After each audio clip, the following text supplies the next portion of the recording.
Well, hello curious fuckers. I wanted to do a whole video understanding what a fetish is, as well as me organising my very own tickle meet and greet slash play party. Tonight is the party. I'm gonna go to the venue, get my makeup on, get all sexy like, meet everyone who shares the same fetish as me, because honestly, I thought I was the only one. Find me on FetLife if you want to come in for the next tickle event. Don't know when it'll be though. No, I did. I've just noticed all the bruising from the tickle event. So like bruise warning, trigger warning for anyone. Just like dotted around, and I really just don't bruise that easily. I always used to get off on like sex bruises, some kind of like masochistic element to it. I've not got much. I've got like some on my sides, but you can't really see it too well. Now, as you know, I've spoken about the difference between a fetish and a kink. So a kink is an uncommon turn on. Think about it when you've met someone new and then they've introduced you to something that you've never done before that might be a bit like, oh, I don't know about that, but you've enjoyed it. That is a kink. Now, a fetish is something that is almost like hardwired, programmed into your psyche. Not everyone has it. It's often or not from an experience when you were younger, and then it becomes a sort of obsession. You don't really understand why, but then as you go through puberty, you realize that it's a sexual thing. And so a fetish could also be an object, a body part, or an action. The dictionary definition of a fetish is a form of sexual desire in which gratification is linked to an abnormal degree to a particular object, item of clothing, part of the body, etc. And so that could be anything. Of course, in this instance, it is tickling for me. A fetish can almost define your sexual life. A fetish is like that one thing that you need that gets you off. That like the main thing. You don't need to have it necessarily, but it's the main thing that you have. Of course, now my mum's calling me. Perfect timing.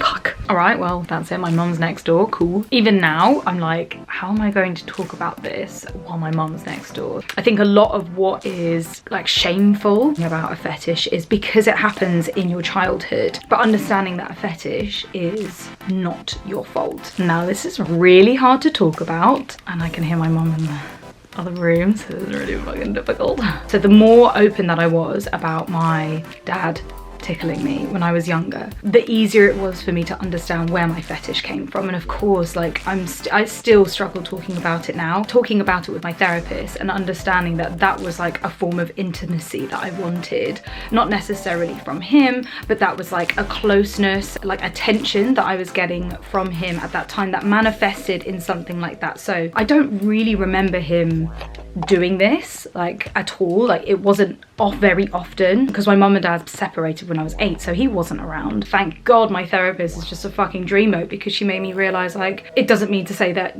you want to fuck that person that you had that experience with. And maybe it means that you have undisclosed issues with them, like again my dad not being around, and then you do seek that in other partners as well, which is fascinating. This is FetLife. This is where I've posted my event. It's got all the information here. I mean, I'm dyslexic, so I didn't write this very well. I've got some house rules there. Every single person has been vetted by me. Like they answer a set of safety questions about consent and what to do if you want to tickle someone. I also want to see photos or ID, photo ID or active social media. And yeah, kind of just like chat to them a little bit. I kind of have to have that conversation with them because I want to make sure everyone here is safe and doesn't go home thinking that that was a bit of an uncomfortable experience or worse. So I've just tried to be really on it with safety, which obviously means a hell of a lot of work on my side, which I'm finding really difficult to deal with. There has been so much male attention, so many people, so many men asking me to come, and I want to invite them all, but I'm trying really hard to keep the gender split as even as possible, just to keep it as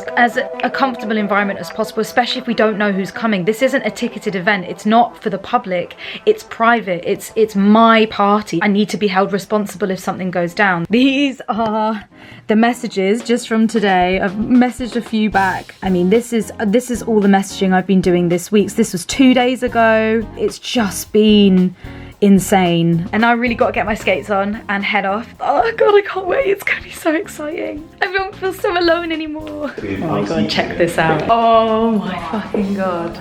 Look, all the fucking apparatus. All the spaces that you can be tied up and tickled. I said this wasn't a sex party and there would be no sex, but like, I'm not gonna say no to anyone. So cool. Here we go.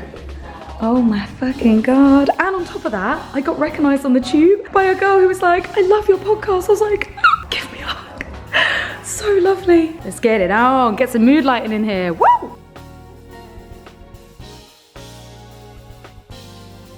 So, the day after my tickle party, being in a room and being able to just talk about your fetish in depth without any kind of shame. We were just discussing everything, like, you know, what were your first experiences? Who was it? Like family members, friends, blah, blah, blah. The stuff that like makes you feel full of shame. I made sure that in the WhatsApp group to write like if anyone's feeling anxious or nervous, like please just talk to me. Any point, like from now, throughout the night, afterwards. When Sam and I were looking up fetish, he was reading this great big long article to me. He was talking about how like fetishes just doesn't have to be human, which I found so fascinating because like ever since I was a child, like the idea of machines, aliens, toys have always excited me. Non-human people, it doesn't matter what's doing it, who's doing it, if that's a part of it, then I'm into it. And I have felt like this since I was like 9 years old, and I couldn't understand why anybody else didn't feel the same way. My fantasies, my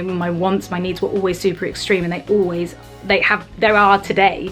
I like it extreme, and that goes the same with tickling. Tickling sounds really nice and innocent, but I don't want the nice and innocent. I want like the horrific torture, the begging and pleading for it to stop, the mind games, the mind fuckery, the humiliation, the degradation, to far as like wetting yourself, uncontrollable bodily movements and functions. That's what turns me on in my mind. Of course, like what turns me on and what I masturbate over in my mind isn't what necessarily I want in reality, because reality is so fucking different to what's in the safety and comfort of my mind. So I used to worry a lot about, again, trigger word here, my really dark rape fantasies. I used to have those battles in my head, like, I do not want this, but this is the thing that turns me on most of all. It took me fucking years to realize that no, I want consensual sex in reality, in real life. But when it comes to what's going on in my head, it's non-consensual in my mind. I would never condone any non-consensual behavior. Even I get so uncomfortable if I see somebody tickling somebody else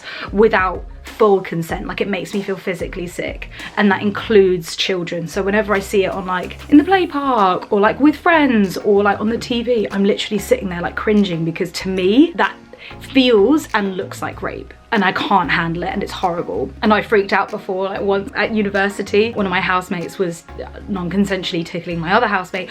I threw my phone at him so hard and it hit his head so hard, and that's because I freaked out and I was like, oh, sorry, and I couldn't exactly be like, yes, and my deep dark fetish is this. And you would think that it would turn me on to watch that, but it absolutely doesn't. Which is why tickling parties are so great, because I know that everyone that turns up there is consenting to just being there, and they have that same mindset. The venue was great. Thank you so much, Adrina. It was just so perfect. I definitely want to do it again. You know, it was quite small. We maybe had about 15 people there. So happy with it. I've made some really nice friends. It took a while for anyone to maybe like touch each other or tickle. And the space was big enough where if you wanted to do something a bit more private, you could. But by the end of the night, maybe about like 1, 2 a.m, people were way more loose. People were asking other people if they wanted to be tickled, if you know, wanted to return the favor. I got to do both because I'm a switch. So I like to lee, which is like I'm a ticklee. I also like to lure, so I like to be a tickler. I prefer being tickled. I've always enjoyed being more submissive. There was so much consideration for consent and boundaries. A lot of like, hey, are you okay with this? Are you okay if somebody else joins in? How do you feel about that? Is this too much? What are your safe words? And we were all so fucking on it. There was one point I did have to call a red word, the safe word, because like my shoulder, I was in like some sort of position where my arms were out like this. And I'd also just done a workout, so like all my muscles, all my body was so sore, which kind of like added to the torturousness of the tickling. It was just so good. It was the safe space that I had originally hoped for. At the end, before like we were gonna close up shop, I was like, can everyone like gang tickle me please? It was so good. And like I was screaming so much, and it was just amazing. Like so much abuse was coming out of my mouth. When they got the baby oil out and was like scrubbing my feet with hairbrushes, like that's when I just completely lost it. It was like the best experience. It was just so good. It's like, again, dream come true. When I came home, I was just like giggling so much. I was just so full of endorphins and happiness, and today I still feel like that high. The first time I ever had a tickle experience, a session with somebody, and he was my first ever tickle experience, and I was high off of that for weeks. Euphoria, so happy, so excited about life. And like, I normally get that if I have like a really good intimate experience like that, whether it's like sex or tickling or going to a sex party or being in the middle of an orgy, like it gives me all that good feeling. I think I will definitely do that again. Oh, boys come back home, so I'm gonna finish this up. What else can I talk about that's really deep and dark with tickling? I think that's it. Like the incest stuff, the dad stuff. Like my cousin tickled me once and I wet myself and I loved it. My best friend tickled me at school and I wet myself. It was full of shame, having to walk through the school with like piss all over my skirt and being like absolutely mortified. That clearly set up more towards my fetish. It's really taken me a long time to work on myself and push myself to talk about it to partners, put it on my dating profile, create a fucking tickling event, which is just insane. I think last year I was just like, I've wasted all my life not pursuing the things that I've wanted to pursue because of shame. A shame that I've created for myself, because when I tell people, most people have been really accepting and just like, there's no big deal, when I've created the big deal in my head. Now I am very grateful I don't have fetishes like scat or vomit or blood play or pushing people down the stairs, car crashes. If it exists, someone will have a fetish of it somewhere, I'm sure. People have had a fetish and fallen in love with like buildings, parts of the Berlin Wall. Like people want to fuck exhaust pipes of cars, fetishes for revving cars. I could honestly go on. We know no bounds. Don't just think that because you're fetish, especially because it feels like it's the weirdest fucking thing in the world and everyone's going to be absolutely horrified with you. And you know what, they're not. It doesn't matter what it is. It could be scat, it could be vomit, and you might find the perfect person out there that's ready to experience and explore that with you because they're into it too, or they're just keen to give it a go. Especially sex workers. Sex workers understand this shit. Well, a good sex worker understands this shit. They can really help you to explore your fetish safely, the way that you want to do it, as long as you communicate. Never give up on trying to feel comfortable about your fetish. It takes work telling yourself in the mirror every day that you're not a freak, you're not a weirdo. Going and finding like-minded people, going to sex workers actively, going out, finding people on social media and online and having a proper conversation with them, reading books on it, finding books. I have a couple of books on tickling fetishes and that really helped me. Doing my research, oh my god, just using the power of Google